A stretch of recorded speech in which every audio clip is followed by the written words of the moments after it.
The house from the street is very private. But when you go into the house, it suddenly opens up.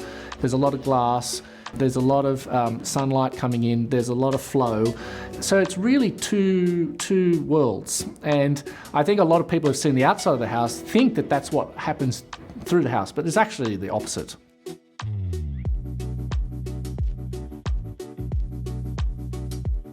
I met Guy and Jules, and they gave me a very clear brief in terms of the way the aesthetic worked. So they said, we love concrete, we love steel, we love glass, and then black and white. So it's a pretty amazing brief, because you go concrete, steel, glass, black and white. Wow, okay, let's go for this. I really thought a lot about how to do the concrete, because I knew I wanted to create a facade of concrete, but I didn't want it to be inelegant. They were precast panels, so they had to come on a truck. So I absolutely worked out the maximum size panels you could get on a truck. And then what I worked out is to jigsaw them together, and at no point is a concrete panel ever penetrated. Instead, the windows are formed in the negative between two panels coming together. So when you see the building, there's actually what I think is a very beautiful language of intersection of panels, but never cut. It's important.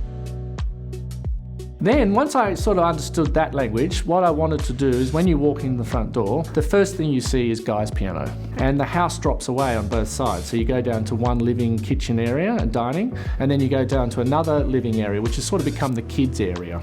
And then the courtyard from the pool and tennis court then pushes in the middle of those two living spaces. And you pull those doors back, these huge 3-panel doors, they come right back. So suddenly the living and dining over here and the living over here, they become one big space.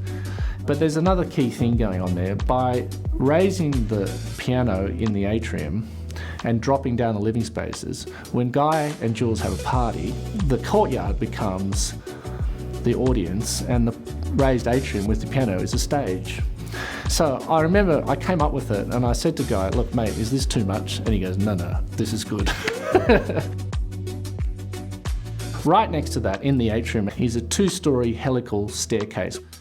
It goes up to a bridge that then connects to the kids' bedrooms and to the master suite and to Guy's studio.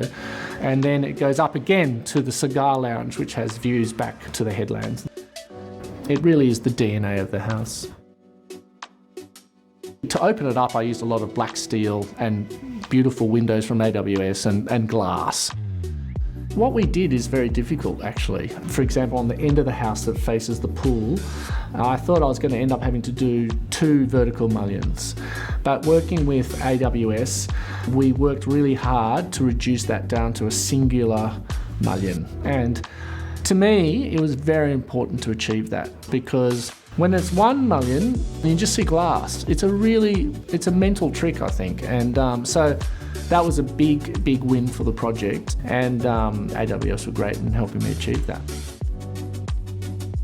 I always say, like, you'll move in and it'll all happen and it's all great. But it's actually when you go away for 2 weeks, or you go away on holiday or something, and then you come back and you walk in and you go, wow, this is it. This is my place. And when they rang me up and they said, that just happened and we can't believe it. They know that that house is no one else's house. It's a unique house for them. In a sense, it becomes a house which is a background and a vehicle for their whole lives.